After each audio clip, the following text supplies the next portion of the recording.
Welcome back, Chappelle. Welcome back to it. Welcome back to our lesson where we were talking about the Archaic Greeks, right? We spent a lot of time today talking about Archaic Sparta. We spent a lot of time in the last one talking about Archaic Athens, and we spent a lot of time in our last class talking about archaic similarities between all these different people, right? So the Archaic period, as you can tell, is a very important time period in the progression of history, especially when it refers to ancient Greece, right? I know some of you are like, what did he just say? It's not going to be that serious. You're going to be fine, okay? Also, really quick, before we get started, we're going to jump headfirst today into the Persian Wars, right? Before we get there, though, big shout out to C period. Y'all were killing the game in class today. I'm just saying, very impressed. Molly, Brianna, Brooke, like all y'all having great answers to all the questions. Molly getting super interested in Sparta and stuff like that today when we were talking about all these different ideals, especially about Spartan women. Really love to see the positivity. Really love to see y'all enjoying your learning and stuff like that. Really impressed. Keep killing it, all right? I'm very impressed with y'all.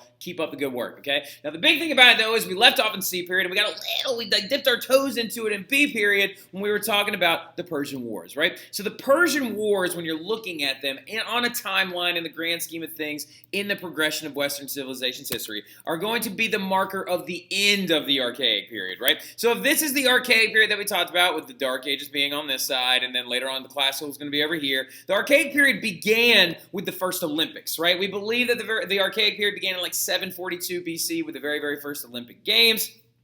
Ironically enough, that's going to be right around the time, too, that Rome was founded very far away. But we'll get into that a little bit later on. So the very first Olympics are going to mark the beginning of the Archaic period, and the Archaic period is going to continue to roll forward while Athens and Sparta are building up their cultures along with a bunch of other Greek city-states. Something that you should probably understand and know is that Athens and Sparta weren't the only Greek city-states out there. There was Corinth and Thebes and Megara and like all these other different ones as well. But when we like to talk about Archaic like Greece, we talk about Athens and Sparta because they're the largest and the strongest, right? And so getting into it, too, as well, they're also going to be the big ones that fight in these guys, right? The Persian Wars. The Persian Wars, what they were, was a massive set of wars where the Greeks would have to unite together even though they didn't like each other, right? Because you have to remember and understand, Athenians didn't consider themselves Greek. They considered themselves Athenian. And Persians, whoa, pump brakes. We're not at them yet.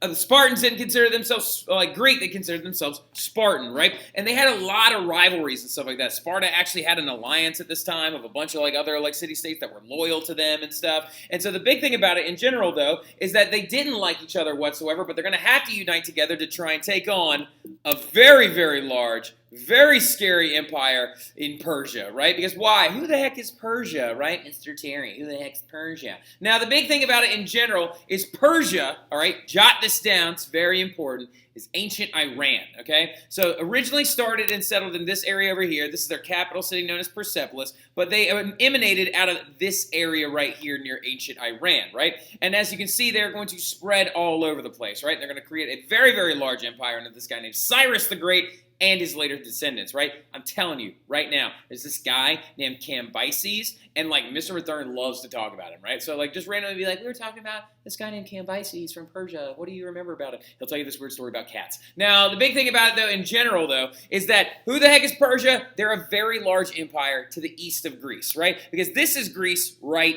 there, okay? And so as you can see, they have a very different culture from the Greeks. Look at this this piece of art that shows a Persian king and his Persian servants and stuff like that. They have a different look to them. They have a different culture. They have a different language. They aren't Greek, right? They are another empire to the east that's threatening the security of the Archaic Greeks, right? So the big thing about it is, in general, when we're outlining the Persian Wars themselves, a lot of historians talk about how they're not really wars at all, right? The big thing about it is wars in the conventional sense are I'm going to declare war. We use this example in class in B period, right? I'm going to declare war on Simone, and then Simone is going to declare war on me, and then we're going to fight. And when I lose and surrender, I have to then sign a treaty saying what I owe to her. These are a little bit different. The Persian Wars, quote unquote, were actually just one revolt and two invasions, right? Go ahead and highlight that, jot that down, make sure you have it. It's one revolt and two invasions. And the biggest cause behind the whole thing was mainly just the fact that Persia wanted to keep expanding, right? Persia was getting very, very large during this time period and was growing at a very rapid rate. And here's the interesting part about it as well. It wasn't a bad time living in the Persian Empire, right? If Persia took you over, they had a postal service. They had like outlawed most slavery in the entirety of the Persian Empire, while Greeks used slavery all the time, right? Like literally Athens debt slaved people in their earliest foundations, right? So getting into the whole thing, Persia wasn't a bad place to live. And it's not like they're like the empire or anything. It's not like they make you feel like Darth Vader's coming to take you over or whatever.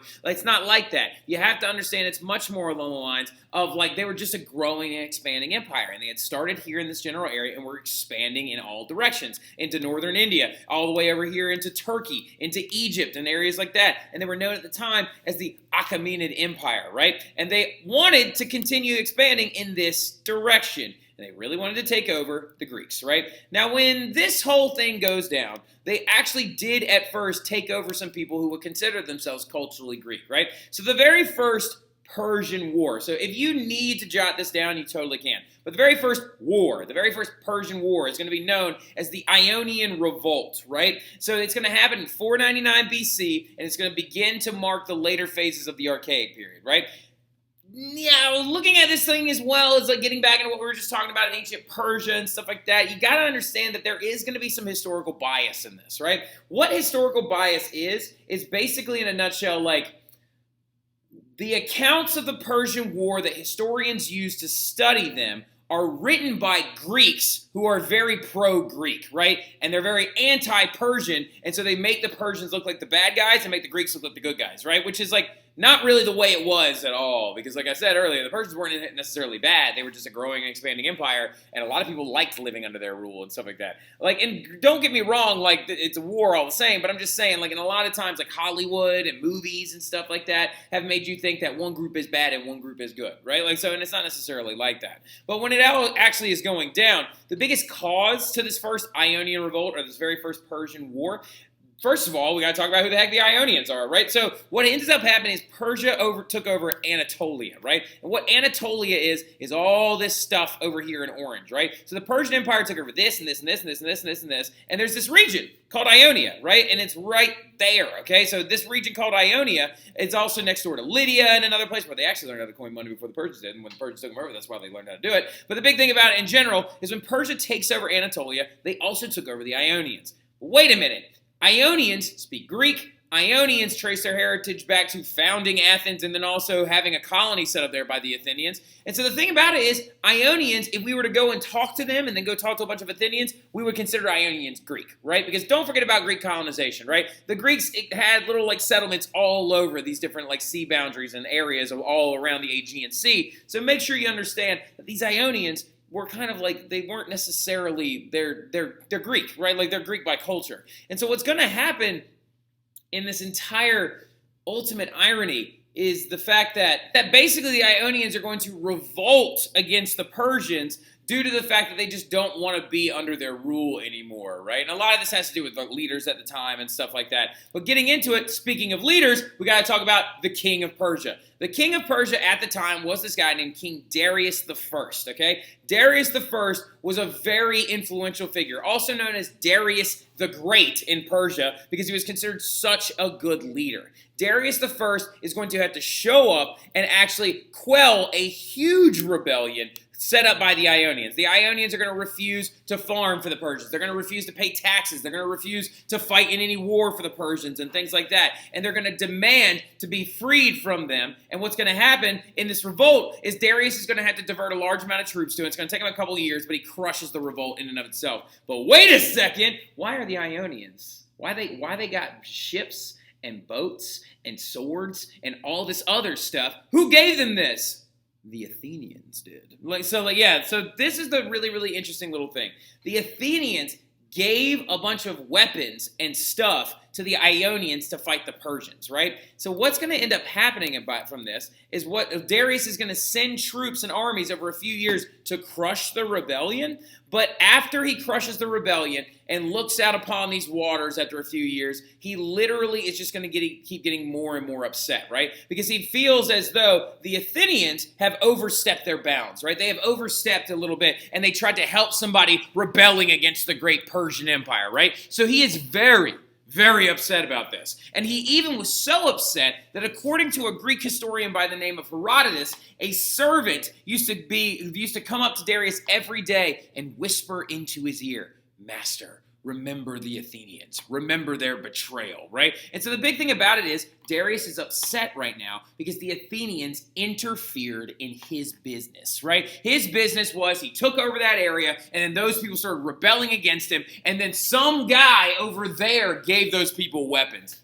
Dude is not happy. He's really, really, really, really, really not happy, right? And so this is going to then lead to the very first Persian invasion, right? The very first Persian invasion is going to happen by Darius, and this is considered the Second Persian War, right? So the very first one is just that Ionian revolt, right? It's just one revolt and two invasions, okay? So the Ionian revolt, Persia takes over Ionia, the Ionians rebel, Athens gives Ionia weapons, Persia gets mad, crushes rebellion, decides that they now want to go and invade Athens, right? So the big thing about it in general is the big cause behind the first Persian invasion is the fact that Darius wants revenge, right? Now, do me a favor. When you're copying this down, leave another blank under there because there's actually two different causes to this. See the ...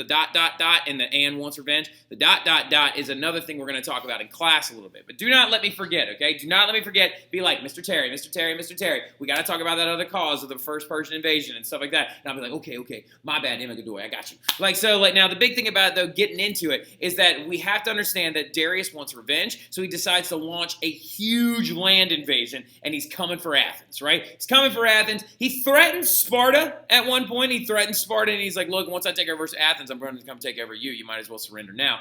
Sparta killed the guy that came and sent that message, which was really, really interesting. Now the big thing about it in general, though, is getting into it. Persia is going to launch this major invasion, right? And the biggest twist is going to happen at the Battle of Marathon, right? The Battle of Marathon is the main battle that decides the very first Persian invasion. Now, there were other earlier smaller battles that the Persians were winning and stuff like that, but the Battle of Marathon is a massive battle that occurs during the first Persian invasion because Athens was drastically outnumbered, right? Drastically outnumbered. And Sparta was like, we'll get there when we get there. They weren't in like a hurry to help Athens in any way, right? But Athens being drastically outnumbered by the Persians, they were outnumbered 2.5 to 1. There was like 25,000 25,000 Persian troops to the 10,000 Athenian troops, which is crazy, right? They were heavily outnumbered. But the Athenians are going to use superior tactics, right? The hoplite army is going to be equipped with iron swords, weapons, and armor, whereas the Persian army was equipped more with cloth armor and then also iron weapons. So Persian infantrymen usually don't carry a lot of weight, right? They were light infantry troops and stuff like that. Athenians, on the other hand, were armored up to the gills and stuff like that. And the entire battle went down literally in a few hours, right? And it happened like this. When the Persians actually landed all of their boats on the beach, they set their lines up and their cavalry in a formation like this one, right? And the Athenians set up their phalanx systems all the way up here on a very large ridge. And the Persians could not run this direction because of a river and some other raised up areas, elevated areas there as well. They couldn't run this direction because of a swamp. So the Athenians are going to use the geography of the plain of Marathon to sweep through real quick and go, ah! And they attack the middle of the Persian lines, causing all the Persian lines to actually converge in on the inside.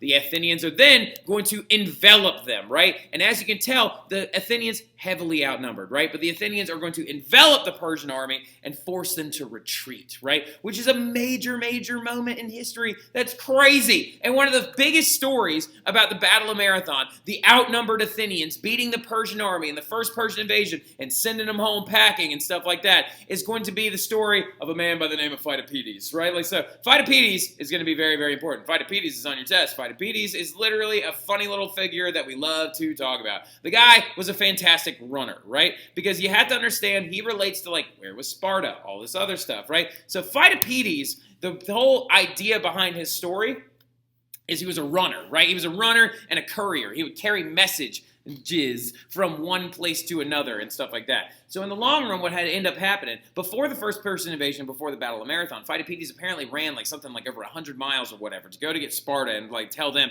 hey, we're about to be invaded, Greece is about to be, or well, like Athens is going to be invaded, please come help us, blah, blah, blah. And Spartans were like, whatever, and then they refused to come help them. Phytopedes runs back. And then the Athenians win the Battle of Marathon, right? And so they look to Phytopedes and they're like, go, run home and tell them of our victory, right? And so Phytopedes starts running and he's sprinting and he's running as fast as he can in full armor and with no shoes on. His dogs are just out and stuff like that, which is gross. But anyway, and the big thing about it, Phytopedes runs 26.2 miles. Marathon, the field of Marathon, is 26.2 miles away from Athens. And that's why we have the race known as a marathon, because it was the distance that Phytopedes ran all the way back to Athens to tell the Athenians that they had won, right? And when he got there, he literally just goes, rejoice, we conquered Nike, and then he just died. Like, so apparently Phytopedes like ran 26.2 miles and then died, right? So next time you tell like Mr. like, you know, next time Coach K tells you to run in gym, Brianna, I know you were like, or Brianna, I know you were really upset about that half of a mile, even though this guy ran 26.2. Next time he tells you to run, just be like, you know, there was a guy in ancient Greece that ran really far away and then he died, right? Like, so like you wouldn't want that to happen to me, would you? So Phytopedes is going to be a very important little figure, and it's really, really funny because like Phytopedes is another way that you can pronounce his name as well. But Phytopedes has a running store named after him down the street from Chappelle. Now it's closed now. They moved or closed down. But literally, Phytopedes was a store that you used to be able to go and buy running shoes at and stuff like that, which is funny. And it was literally right down the street. It was less than a mile from like Chappelle and stuff like that. But where was Sparta in this entire thing? Sparta decided to stay uninvolved, and they refused to get involved in the very first Persian invasion. But there are going to be massive results of this huge victory that was won by the Athenian military, right? And the biggest results include, first and foremost, that Athens wants to create an alliance, right? They want to create a big alliance like Sparta already has. Sparta's not a fan of this, right? Like, so they're not a fan whatsoever because they feel Athenians' power is growing, right, outside of their own city-state. Athens wants to create an alliance, but they don't get to quite yet. Sparta's also not a fan because they have their own alliance called the Peloponnesian League that they don't want Athens interfering with, right? But Athens is also going to decide to do something very important. Whereas Sparta will always be the land-dominant like army with this huge army that can never be stopped, Athens decides to build up their navy, right? And they build a giant series of ships. Like by the classical period, they have over 200 vessels, and all these boats that look like sea monsters because literally the Athenians had eyeballs painted on them to try and look like monsters coming through the water are called triremes. Write that down. Triremes. T-R-I-R-E-M-E.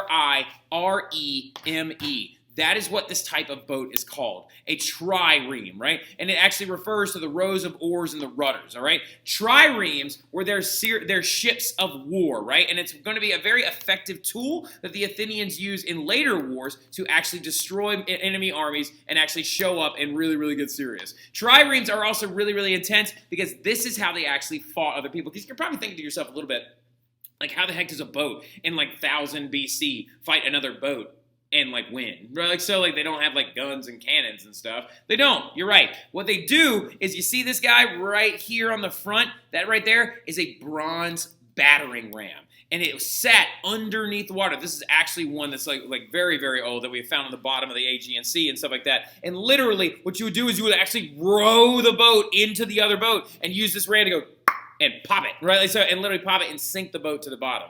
Now, really quickly though, how come Darius, who is the leader of this giant Persian empire, why didn't he come back? How come he didn't come back and re-invade the Athenians again, right? Like, he's got a big enough army. He's got millions of soldiers. Why doesn't he come do it again?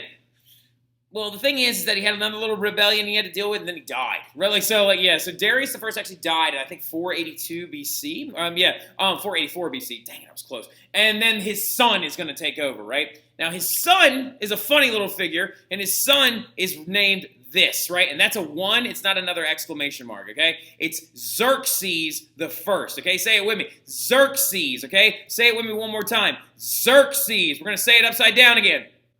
Xerxes, all right? So Xerxes is going to be the next king of Persia, right? Now, funny enough, Hollywood wants you to think that he looks like this. So there's this movie that Chelsea and I and B Period have talked about a bunch of times. It's this movie called 300. It's actually about the Second Persian invasion, which we're about to talk about. And that right there is what they want you to think Xerxes looks like in the movie. But in real life, he actually looked like this, right? He looked like his dad and stuff like that. He had the really big beard and everything like that. He looked culturally Iranian. Go figure. Now, the big thing about it in general, though, is the Second Persian invasion is going to be launched by Xerxes, right? Xerxes, trying to take revenge for his father and stuff like that, is going to send emissaries to all these different people, and he's going to decide to be like, hey, you can surrender now, Sparta and Athens, particularly Sparta. You can surrender now, or I'm going to show up with over 1 million soldiers this time, and I'm going to launch my I'm going to launch my army by both land and sea, and have more soldiers than you've ever seen, or my arrows will black out the sun. Give up now, and we won't kill you, right?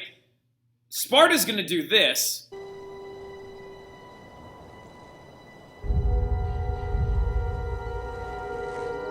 Madness. This is Sparta! And actually, in real life, the Spartans actually hucked the Persian message carrier into a well, which is really, really funny. So now the big thing about it, though, as well, is Xerxes is going to send a massive invasion. The Spartans are going to march out to try and slow them down, right? They're going to march out there to try and slow them down their absolute best. And when they get out there, this is going to lead to the Battle of Thermopylae, right? Now, the big thing about it is Athens was busy getting their navy together, trying to prepare for the sea invasion that Xerxes was sending. And so Sparta decides to protect its own people. It marches out and fights the Persian army at this thing known as the Battle of Thermopylae, where a very small Spartan force of about 6,000 Spartans, led by this guy named King Leonidas, is going to square off against 200,000 Persians, right? Which is wild. Now, result of this battle, unfortunately, is that the Spartans are going to lose. But they held on for several days, right? Reason why they were able to hold on mostly has to do with the fact that the Spartans used the geography of Thermopylae to their advantage, right? They actually had mountains on one side and a sea on the other, and it was a very narrow pass, right? And so they made it so the Persians had to come and square off with their phalanx directly in front of them, and they couldn't climb the mountain to the right, or they would fall in the water to the left, right? And so it was a very, very smart way of actually fighting and stuff like that. And they held on and slowed the Athenians down, or not the Athenians down, the Persians down long enough so the Athenians could evacuate the city, right? Now, the biggest thing about it is King Leonidas is also going to die there. And King Leonidas is the same guy that just did this a second ago. Sparta! That's King Leonidas, okay? So King Leonidas is the guy that's just this is Sparta, in the movie and stuff like that. In real life, he didn't look like Gerard Butler, and he didn't look like this. He wasn't, roided out and stuff like that. He didn't have an 18-pack, and he wasn't all juiced up and stuff like that. In real life, he was actually 60 years old, right? He was, super, super old at the Battle of Thermopylae, but he still led the Spartans on a massive campaign that would take the Persians 3 mother-flipping days to break through, which is crazy. Crazy! All right, so now, getting into it, though, Athens is going to evacuate their city. And when the Persians arrive to try and destroy Athens, no one's there. And so they burned it to the ground, right? They actually burned the original, the original Parthenon, the Acropolis, and all the Agora parts to the ground, which is crazy. We'll talk more about the Battle of Thermopylae in class a little bit. I got a fun little story about this guy named Phytopedes of Thrace that I got to tell you as well in class. So we'll get there. But the Second Persian invasion is also going to lead to a very, very large retreat where the Greeks are actually going to reorganize and be able to strike back at the Persians, right? Yes, they lost the Battle of Thermopylae, but they dealt heavy damage to the Persian army, right? And they're going to earn huge victories at the Battle of Salamis, which the Athens navy is going to win, and the Battle of Plataea, which the Spartan army is going to win, right? Persia is going to lose this war ultimately and realizes they will never take over Greece. So Xerxes retires, leaves, and runs back to Persia, right? Athens is then going to finally form that military alliance that they were always talking about. The one that is not going to make Sparta very, very happy, right? Athens is going to form this thing known as the Delian League in opposition to Spartans' Peloponnesian League. And Athens said specifically, Sparta's not allowed to be in it, right? It was headed by Athens, and Sparta wasn't allowed to be in the army or in the alliance. Now, some of you are probably thinking about, well, wait a minute, Mr. Terry. Athens just lived because Sparta fought a battle that they lost 6,000 troops at. Why is Athens being so salty now? Because a rumor went around that the Spartans conspired and made a deal with the Persians so they would leave, right? And the Athenians were so offended by this. So the biggest thing is again, we'll talk about that a little bit more in class and stuff like that. But Athens formed this Delian League, which was this huge military alliance, headed directly by the Athenians, that was actually made to promote democracies only, and they collected money from all the members as well. So Athens is not only protected with this huge Delian League. That's their logo, by the way. That owl is the logo of the Delian League. All this stuff in pink right there is the Delian League. And all this stuff in yellow is Sparta's alliance, right? So as we can see, trouble is a brewing, right? So democracies was the only thing that was allowed in all of the governments, and Sparta was not allowed to join because they thought about this rumor that they worked with the Persians to end the war and stuff. And this is creating so much beef, right? So much beef. Gross. Now the big thing about it though as well is after this whole period happens and after the Persian Wars end, we're then going to enter into what's known as the classical period, right? We're now moving into the classical period of Greece, right? And the classical period, briefly defined, is actually just basically a time when the Greeks achieved new heights in arts and architecture and theater and philosophy and stuff like that. And when we're talking about all this stuff, we're mainly talking about Athens because Sparta's not really the art, architecture, theater, and philosophy club. Athenians are much more that kind of thing, right? The state of Greece also, after the Persian Wars, is that Athens is growing, as you can tell. Their Delian League is getting really big and strong and stuff like that. The huge Athenian navy is growing rapidly, right? They have no more fear of Persians because the Xerxes retreated after the Battle of Plataea and left and went home, right? And the Delian League is a very ferocious entity, right? But really quickly, though, if Sparta was so mad that Athens wasn't letting them into the Delian League and stuff like that, or didn't want them, and they were also freaked out by the growth of Athens' ideas, why didn't they just step up and fight them, right? And check them early. Reason being is because Sparta had a massive earthquake and a huge Helot rebellion that they had to deal with that took them several years. And so while Sparta was left occupied dealing with this earthquake and stuff like that, Athens is going to leap forward under their new leader. And their new leader is not Solon this time. Their new leader is this guy named Pericles, right? And we'll talk about this guy in class. When I see y'all tomorrow, y'all have a good one, all right?